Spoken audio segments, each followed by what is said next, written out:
সম্মানিত উপস্থিতি, আপনি মিথ্যা পরিহার করুন, সত্য গ্রহণ করুন, আল্লাহকে ভয় করুন।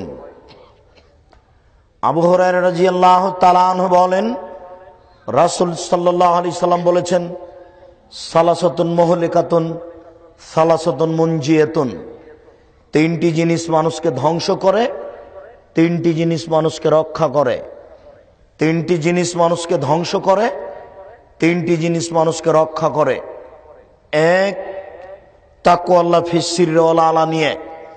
যে আল্লাহকে প্রকাশ্যে ভয় করে, যে আল্লাহকে গোপনে ভয় করে, সে জান্নাতে যাবে, সে বেঁচে গেছে। যে আল্লাহকে প্রকাশ্যে ভয় করে, যে আল্লাহকে গোপনে ভয় করে, সে জান্নাতে যাবে, সে বেঁচে গেছে। দুই, কওলুল হক ফির রেজা ওয়াস সাখাত। সুলি হলেও সত্য কথা বলে, ফাঁসি হলেও সত্য কথা বলে, ও বেঁচে গেছে, ও জান্নাতে যাবে।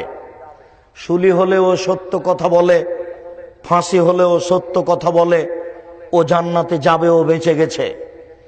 তিন, আল ইকতিসাদু ফিল ফাকরি ওয়াল গিনা। মধ্যম পন্থায় খরচ করে, ধনী হলেও গরিব হলেও মধ্যম পন্থায় খরচ করে, যে সেই বেঁচে যাবে, ধনী হলেও গরিব হলেও। হঠাৎ করে ধনী হয়েছেন, প্রতিদিন বাজারে 10 কেজি ওজনের রুই মাছ কিনিয়েন না। হঠাৎ করে টাকা কমে গেলে রুই মাছ কিনতে পারবেন না, এলাকার লোক নিন্দা করবে, এই কাজ করিয়েন না। হঠাৎ করে ধনী হয়েছেন, স্ত্রীর জন্য 5,000 টাকা দিয়ে শাড়ি কিনিয়েন না, এটা ভুল। মধ্যম পন্থায় খরচ করবেন। তোমরা যারা দিনমজুর, ভ্যান চালক, রিক্সাওয়ালা, শোনো, তোমরা বাজারে গিয়ে পুঁটির মাছ কিনবে, এই কথাই ঠিক।